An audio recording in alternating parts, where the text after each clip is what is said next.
सभी बच्चे ध्यान दें। आज हम लंबी दूरियां नापने की विधियां सीखेंगे। इधर ब्लैक बोर्ड पर ध्यान दीजिएगा। हमारा टॉपिक है measurement of large distances. Hindi में कहते हैं अधिक लंबी दूरी मापन की विधियां। इसकी 4 मुख्य विधियां हैं। पहली विधि है रिफ्लेक्शन या इको मेथड, दूसरी है रडार मेथड, तीसरी लेजर मेथड, चौथी सोनार मेथड। ध्यान रखिए चारों विधियां रिफ्लेक्शन पर ही आधारित हैं। सबसे पहले एक सिंपल जो रिफ्लेक्शन मेथड या इको मेथड है उसके बारे में हम आपको बताने चल रहे हैं। नंबर 1 इको मेथड, प्रतिध्वनि विधि।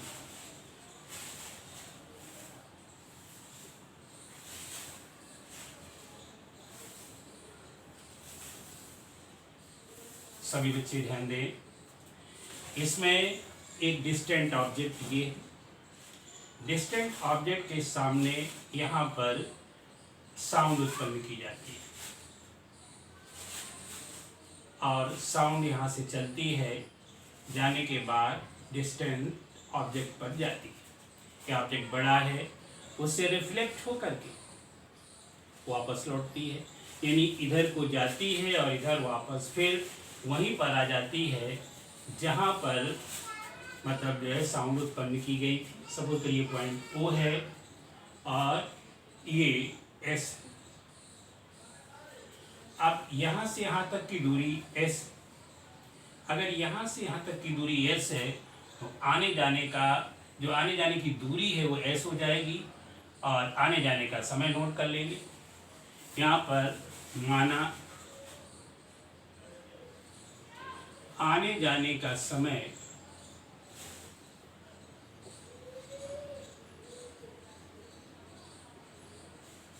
बराबर 30 सेकेंड तथा चली दूरी देखिए S डिस्टेंस जाते हैं और S डिस्टेंस आते हैं तो ये हो गई 2S। अब फॉर्मूला लगा दीजिए। इसलिए ध्वनि की चाल, क्यों यहाँ ध्वनि तरंगें भेजी जाती हैं, तो ध्वनि की चाल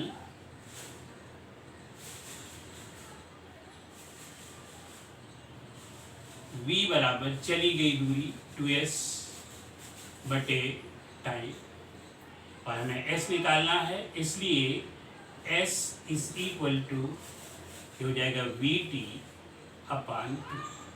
तो इस फार्मूले को लगा करके हम लॉन्ग डिस्टेंस ऑब्जेक्ट की दूरी नाप सकते हैं या निकाल सकते हैं। सभी बच्चे समझ गए हो, बिल्कुल इजी है। यानी कहता है ये सभी इसी के भाग हैं।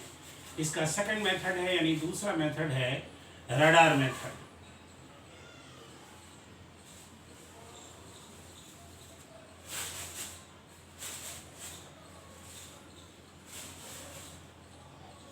सबसे पहले सभी बच्चे रडार का मीनिंग समझेंगे। रडार का मीनिंग होता है रेडियो डिटेक्शन एंड रेंजिंग।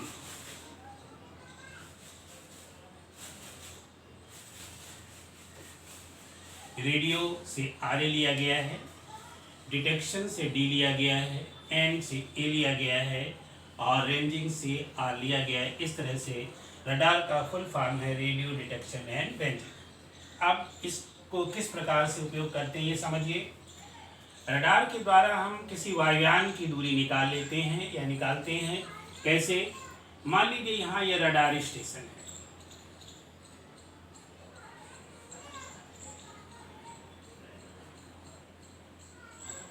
इस रडार स्टेशन से जो है रडार वेव भेजी जाती हैं स्पेस में। और मान लीजिए ये कोई वायुयान है,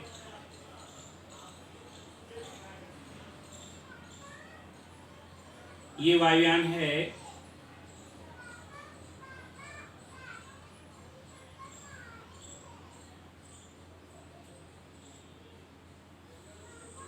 ये रडार तरंगें यहाँ से चलती हैं रडार में पल्स चलते हैं, ये पल्स यहाँ से निकलते हैं और निकल कर ये इस एरोप्लेन से टकराते हैं और इससे रिफ्लेक्ट होकर के वापस लौट करके आते हैं।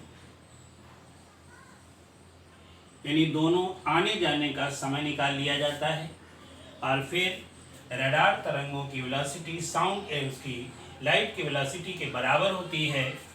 तो फिर वही फॉर्मूला लगाते हैं यहाँ पर कि डिस्टेंस ट्रेवल्ड या डिस्टेंस ट्रेवल्ड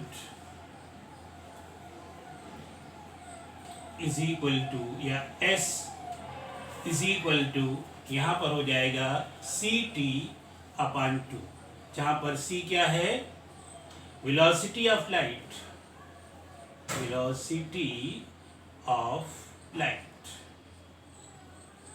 T टाइम है, सभी बच्चे समझ गए होंगे, C is the velocity of light. तो इस तरह से हम वायुयान की दूरी निकाल लेते हैं। इसके बाद लेजर मेथड, तीसरा नंबर है laser method.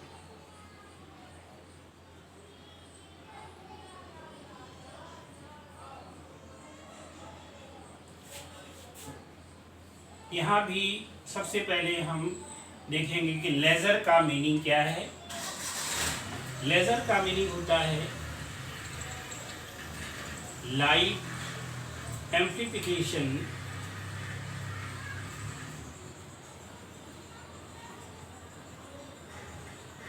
by stimulated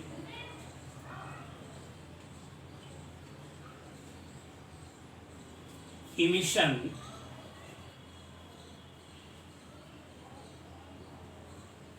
of radiation।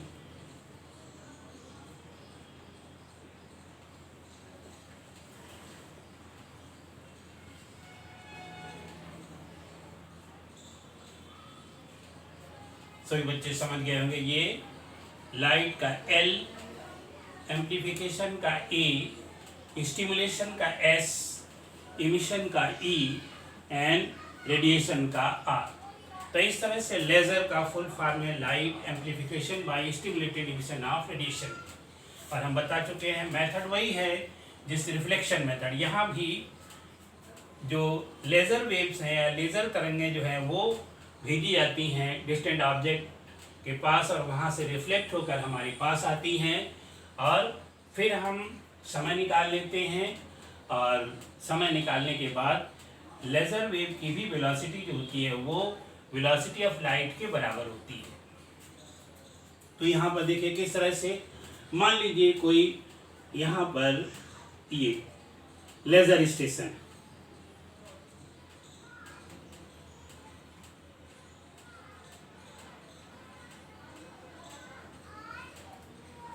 यहाँ से कोई डिस्टेंट ऑब्जेक्ट मान लीजिए मून है,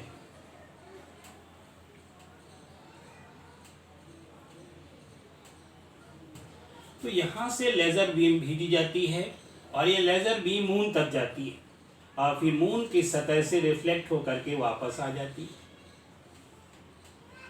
ये यहाँ तक गई और यहाँ से वापस हो गई। फिर देखिए मेथड वही है, यहाँ पर था रेडियो तरंगें थी, यहाँ पर लेज़र बीम जाती है और लेज़र बीम की वेलोसिटी ऑफ लाइट के बराबर होती है। यहाँ भी वही फार्मूला लगा देते हैं, चली दूरी या चंद्रमा की दूरी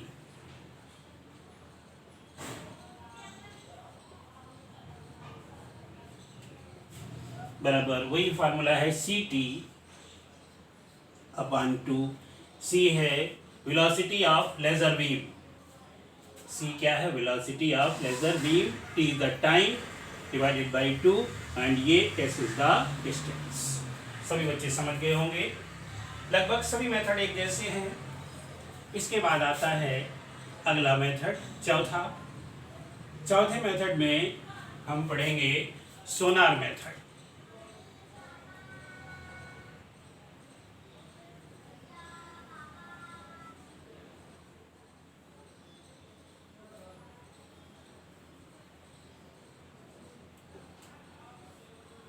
यहाँ पर सोनार का मीनिंग क्या है ये आपको समझना है। सोनार का मतलब होता है साउंड नेविगेशन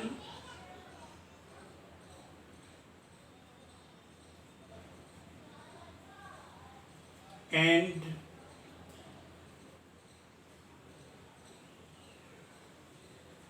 रेंजिंग।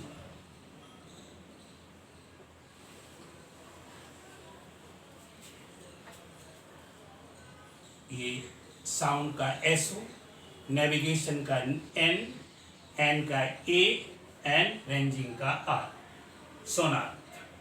अब इस मेथड में क्या करते हैं, हमें समुद्र की गहराई निकालनी होती है या पृथ्वी के अंदर छुपी हुई कोई धातु ढूंढनी होती है, उसकी दूरी निकालनी होती है, तो सोनार सिस्टम का प्रयोग करते हैं। यहाँ पर समुद्र की गहराई निकालने का एक तरीका हम आपको समझा रहे हैं। ये मान लीजिए समुद्र है, यहाँ पर ये कोई जहाज है और इस जहाज पर सोनार सिस्टम लगा हुआ है।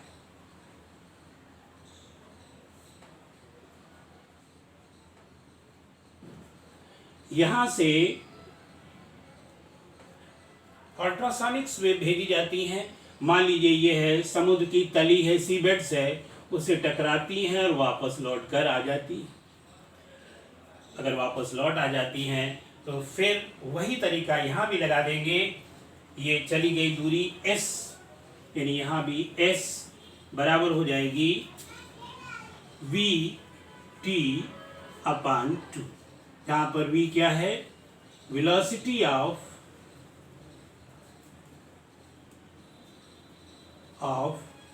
अल्ट्रासोनिक वेव्स, अल्ट्रासोनिक वेव्स पर असभ्य तरंगे। कौन सी तरंगे हैं, वेलोसिटी ऑफ अल्ट्रासोनिक वेव लगा करके यहाँ पर जो है ना वो समुद्र की गहराई निकाल लेते हैं। तो इस तरह से सभी बच्चे समझ गए होंगे, इन 4 तरीके से लंबी दूरियां निकालते हैं। इसके बाद थोड़ी कम दूरी निकालना हो तो एक तरीका और लगाते हैं, उसका नाम हम यहाँ देते हैं ट्रायंगुलेशन मेथड। Triangulation method